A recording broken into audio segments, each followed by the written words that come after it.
applause.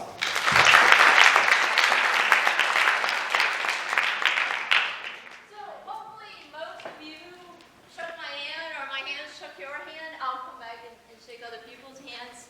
There. Yeah. So if you're tired of shaking people's hands, you can just make your own hand shaker or make a stimulator. So what is it that I'm stimulating here? Your nerve. Yeah, well, what is happening? Is my nerve the one contracting?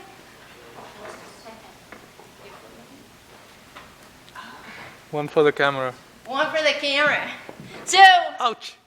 what? Ow! So is my nerve the one contracting? What's happening? What's in my hand they were feeling? My muscles are contracting, but what am I stimulating? Am I stimulating my muscles?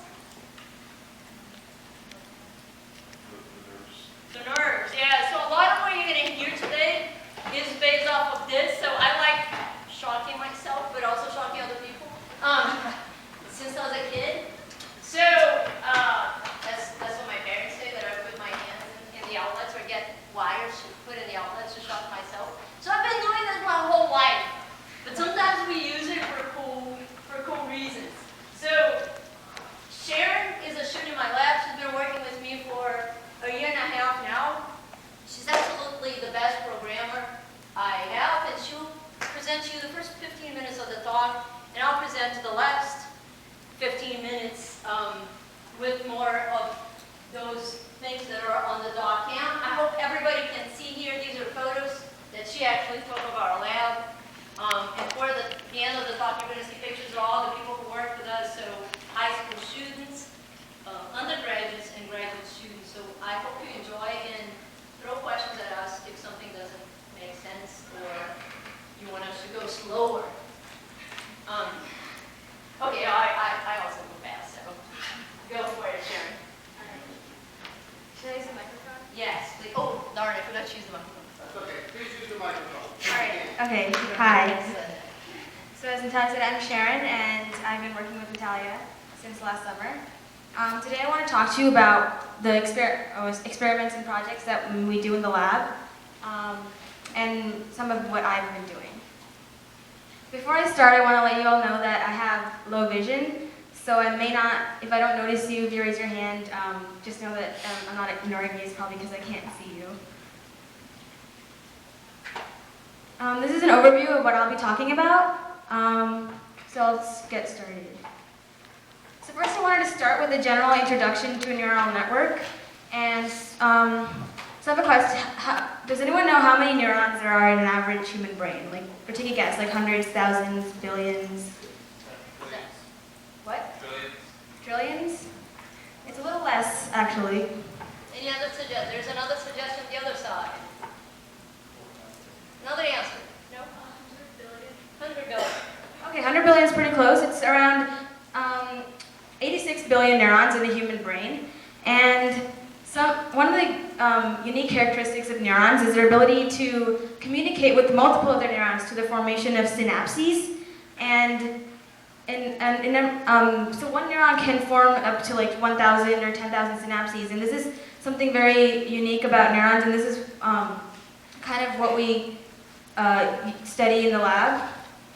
And one fun fact about synapses is there's actually over 100 trillion synapses in the human brain, because each neuron can have like over 1,000, and so this outnumbers the number of stars in the galaxy. And so how do these neurons communicate? Showing you this what to measure our neuron activities. So in our lab, we work mostly with micro-electrode arrays. You can see a picture over there, and there's one over there too, and this is kind of how big it is in actual size. You guys can pass it around. Dense cultures, there are a lot of neurons, and you can kind of barely see the electrodes. And there's another picture. This one, you can kind of see, this one's it's more clear to see the axons and the cell bodies, and the electrodes are the black dots connected over there. This is an illustration of an action potential. So what you see over here is an example of one spike. And what we classify as a spike is when a neuron sends a nerve impulse that's it's defined as an action potential. There's a huge increase in activity and then a small dip, and then it levels out again. That would be classified as one spike. And this is an illustration of multiple spikes, like million spikes in one, like over time.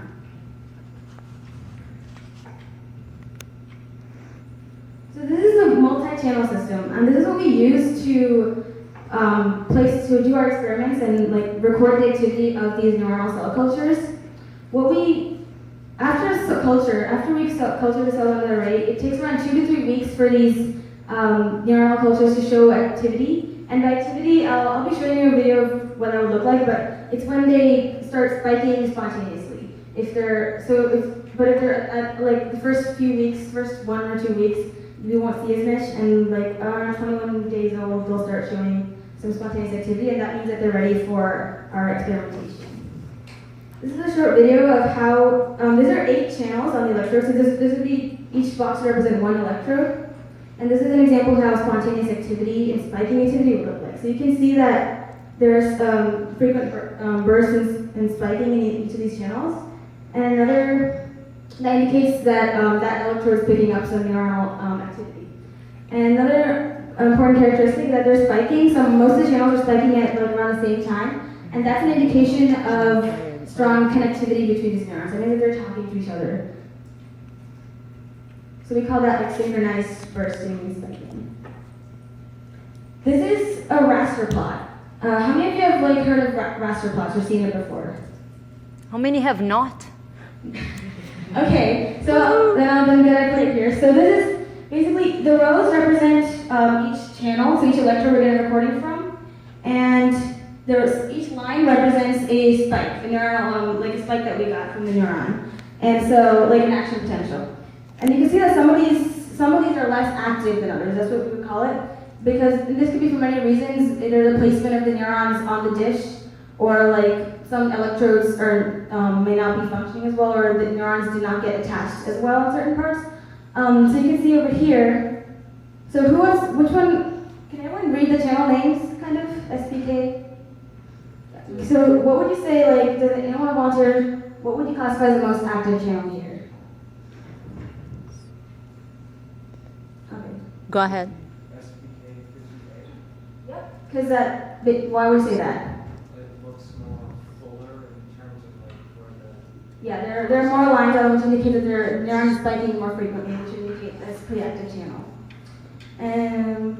All right. So once we get established that there is spontaneous activity, and that means that we're ready to start stimulating it. And one of the stimulations that we do is electrical stimulation. So this is when that machine I showed you, the multi-channel system, this is what we can use to send electrical stimulation. Since last year, we've been doing a lot with L stimulation, and L is basically the pattern over there. And when I say stimulated, we give it a frequent electrical pulses, and around once every 2 seconds, and we measure the activity of the electrodes of the surrounding electrodes to see how the neurons are responding to the stimulation. So, like, how fast do they spike after each stimulation? Do they spike a lot or a little? And so first we record spontaneous activity for 5 minutes.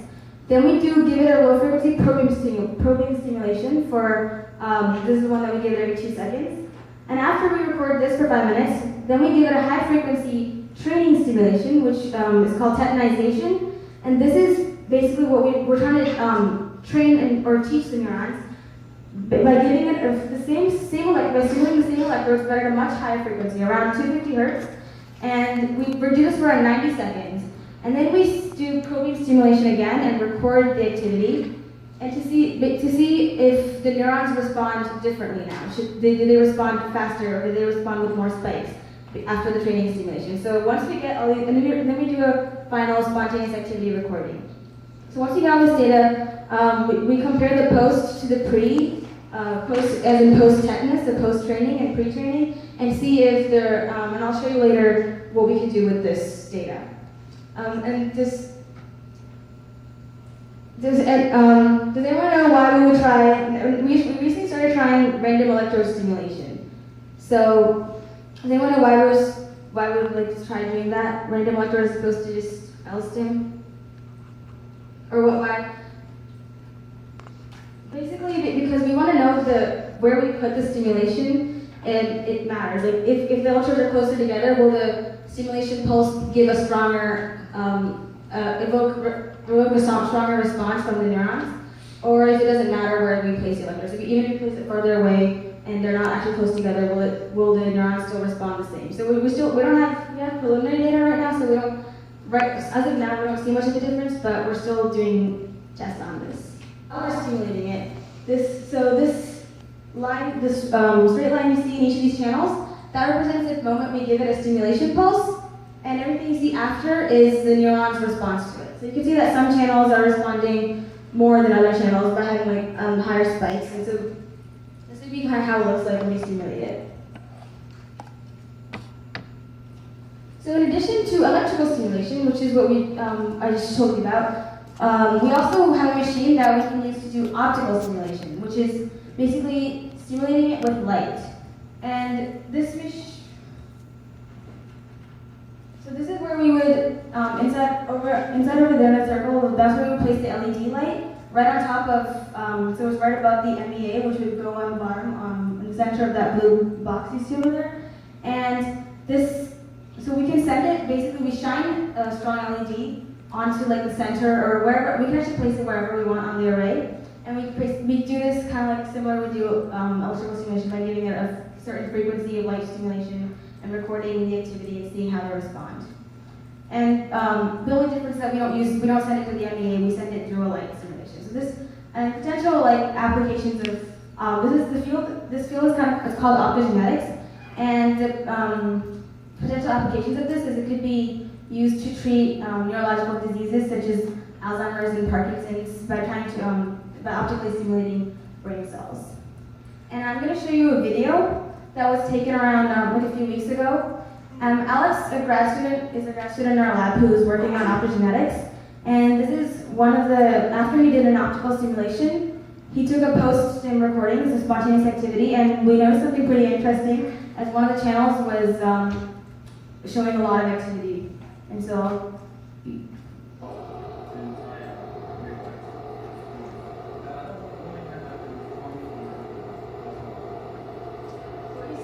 that would be the spike tree. So you can see the lines on there. There's frequent spiking, so that shows it. So it kind of starts spiking in a really high frequency, and it was pretty cool because usually because before we did optical stimulation, this channel was not as active. So after we get all this we stimulated and get all the recordings of like pre-stim, post-stim, and during stim. In order to like look at the data and see what if there was a significant effect of the stimulation, we need to first sort this data. And by sorting, the purpose of sorting is to take out all the like invalid waveforms, as in like the electrical noise, because these micro-electrode arrays have sensitive electrodes that can pick up electrical noise from the machine itself. So we use software called offline sorter, which does a sorting algorithm, and we basically take a look at the waveforms and delete the ones that we classify as noise. In this particular picture, you can see all the cluster of the green waveforms represent neuronal activity. So you can see the average line is kind of shaped like an invert action potential. And the yellow would be, in this case, an electrical stimulation artifact. So like I showed you before, when you stimulate that line you see, this would be kind of how the wave looks like for an electrical stimulation that we send through the electrodes from the MCS system. So after we have all this data sorted and like we got all the neuronal activity, and so we have reliable data to start looking at, we convert it to variables in a program called MATLAB. How many of you have heard of MATLAB? Okay, cool. So that's what we use in the lab to do our analysis of this data. And this is where I have most of my expertise in.